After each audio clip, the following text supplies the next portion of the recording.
Hi friends, welcome to Priya's cooking.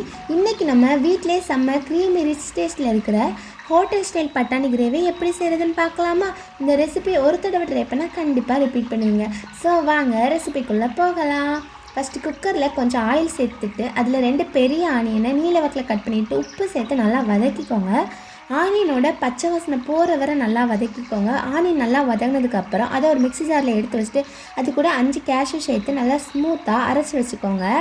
இப்போ அதே குக்கரில் கொஞ்சம் நெய், அதுக்கப்புறம் பட்டர் சேர்த்துக்கோங்க. பட்டர் நல்லா மெல்ட் ஆகட்டும்.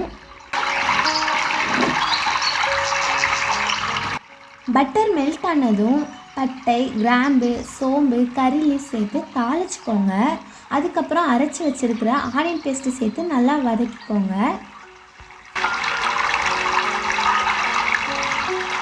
நெக்ஸ்ட்டு இஞ்சி பூண்டு பேஸ்ட்டு சேர்த்து இஞ்சி பூண்டோட ரா ஸ்மெல் போகிற வரைக்கும் அதை நல்லா வதக்கிக்கோங்க.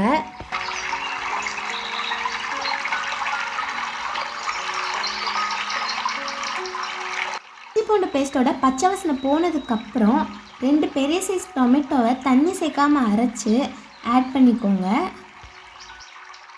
டொமேட்டோவோட பச்சை வாசனை போகிற வரைக்கும் நல்லா வதக்கிக்கோங்க. அடி பிடிச்சிடக்கூடாது இந்த நேரத்தில். நெக்ஸ்ட் நம்ம மசாலா பொருள் சேர்க்கலாமா? கரம் மசாலா, மிளகாய் தூள், மஞ்சள் தூள், சிக்கன் கிரேவி மசாலா, மல்லித்தூள் எல்லாத்தையும் தேவையான அளவு சேர்த்துக்கோங்க. நான் எல்லாத்துலேயும் 1 டேபிள் ஸ்பூன் சேர்த்துருக்கேன். மசாலாவோட ரா ஸ்மெல் போகிற வரைக்கும் நல்லா வதக்குங்க. இந்த ஸ்டேஜ் தான் கிரேவிக்கு சூப்பர் கலரும் செம்ம டேஸ்ட்டும் கொடுக்கும். ஆல்ரெடி 6 ஹவர்ஸ் ஊற வச்ச பட்டாணி எடுத்திருக்கேன். அதில் கொஞ்சம் எடுத்து அதை ஒரு 5 மினிட்ஸ் வேக வச்சு அரைச்சி நான் இதில் மிக்ஸ் பண்ணியிருக்கேன். கிரேவி செய்கிறதுக்கு ஊற வச்ச பட்டாணியில் கொஞ்சமாக எடுத்து நம்ம அரைச்சி நம்ம இதில் மிக்ஸ் பண்ணால் போதும். ஒரு 5 மினிட்ஸ் வேக வச்சதுக்கப்புறம் அந்த பட்டாணியை அரைச்சி இதில் மிக்ஸ் பண்ணுங்கள். அப்போ தான் நமக்கு ஒரு நல்ல க்ரீமியான ஒரு கிரேவியோட சூப்பர் டெக்ஸ்டர் கிடைக்கும். நமக்கு சாப்பிடவும் சூப்பராக இருந்துச்சு. 1 கிளாஸ் வேமில்க் ஊற்றிட்டு அதுக்கப்புறம் நார்மல் வாட்டர் தேவையான அளவு சேர்த்துக்கிட்டேன். நீங்கள் ஃபுல்லாகவே நார்மல் வாட்டர் சேர்த்துக்கலாம். வேமில்க்னால் வேறு ஒன்றும் இல்லைங்க, பன்னீர் செஞ்சதுக்கப்புறம் மீதம் உள்ள மில்க் தாங்க. அது ரொம்பவே ஹெல்த்தி. நம்ம சமையலுக்கு, ஃபேஸ்க்கு, ஹேருக்கு நம்ம யூஸ் பண்ணலாம். அதை நெக்ஸ்ட்டு ஆல்ரெடி பாயில் பண்ணி மீடியம் சைஸில் கட் பண்ணி வச்சுருக்கிற பொட்டேட்டோவும் மீதி 5 ஹவர்ஸ் சோக் பண்ணினா பட்டாணியும் சேர்த்துக்கோங்க.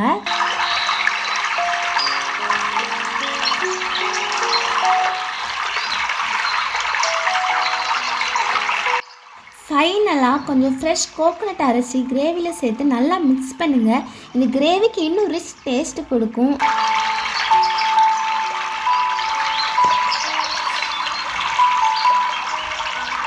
இந்த டைம் கொஞ்சம் ப்ரௌன் சுகர் சேர்த்துக்கோங்க. ஏன்னா அதான் பட்டரோட ஸ்வீட்னஸும் காரத்தையும் நமக்கு பேலன்ஸ் பண்ணி கொடுக்கும்.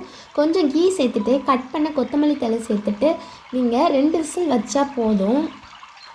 விசில் போனதும் ஓப்பன் பண்ணி பார்த்தா செம்ம க்ரீமி திக் ஹோட்டல் ஸ்டைல் பட்டாணி கிரேவி ரெடி. ஃபைனலி மேலே இன்னும் கொஞ்சம் கீ ட்ரிசில் பண்ணி ஃப்ரெஷ் கொத்தமல்லி தூவி சர்வ் பண்ணுங்கள். இந்த பட்டாணி gravy chapati, naan, parotta, puri, ghee rice, jeera rice எல்லாத்துக்குமே செம்ம காம்பினேஷன். ஒரு தடவை ட்ரை பண்ணுங்கள், கண்டிப்பாக உங்கள் ஃபேமிலிக்கு ரொம்ப பிடிக்கும். ஃபைனலாக உப்பு செக் பண்ணிக்கோங்க.